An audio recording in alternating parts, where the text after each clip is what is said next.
پاشەوەی کە دکتۆرەکان لە بەرواری 6 بایکۆتیان ڕاگەیاند تا ئەمڕۆ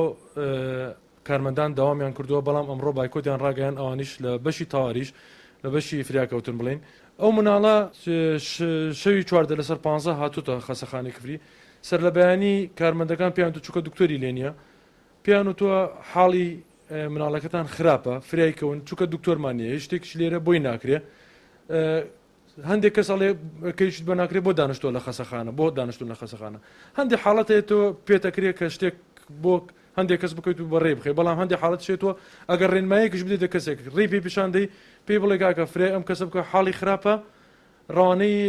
کەلاریکە یا هەر شوێنێک کە فریای کەویت هیچ تاوانێک لەسەر نەخۆشخانەی شەید خالد گەرمیانی نییە چونکە تۆ